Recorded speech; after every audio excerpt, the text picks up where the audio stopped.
Most of us like to think of ourselves as rational people.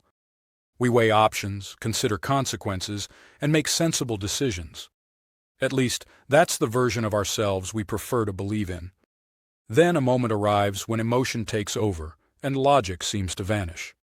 A message is sent too quickly. A sharp comment escapes. A decision is made that later feels baffling. Looking back, it's easy to ask why we acted that way when we clearly knew better. The reason is not a lack of intelligence or self-control. In the moment, the brain is not designed to prioritize logic. It is designed to prioritize speed, emotion, and survival.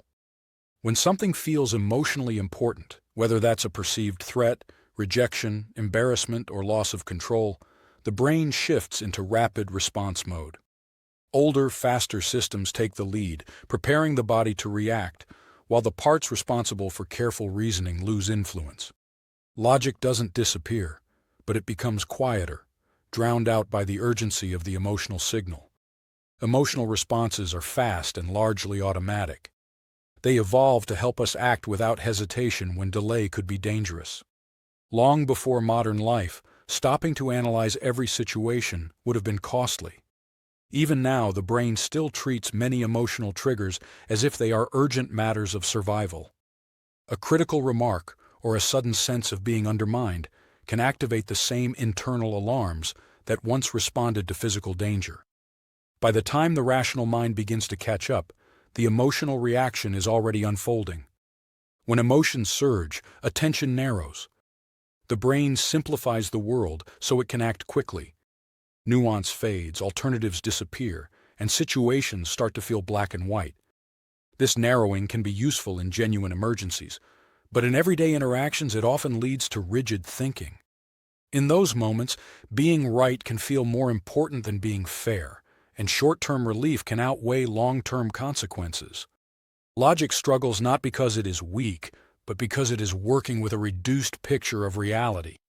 Stress intensifies this effect.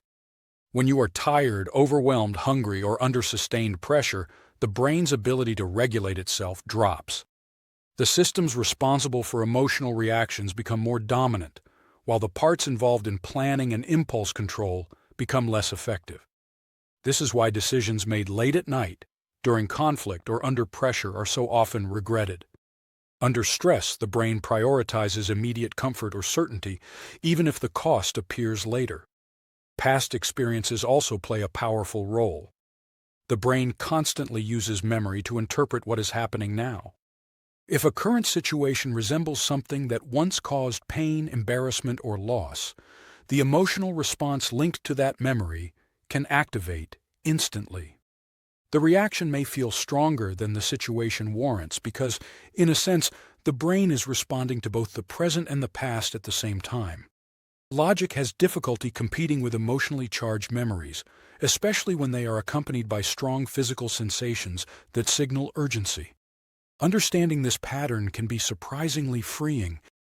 It challenges the idea that you should always be able to think clearly in the heat of the moment.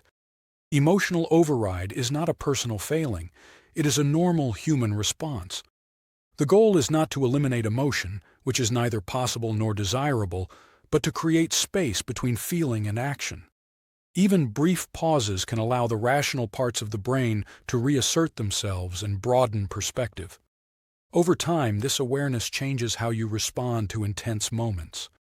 You begin to notice the early signs of emotional activation and recognize when logic has temporarily lost its voice.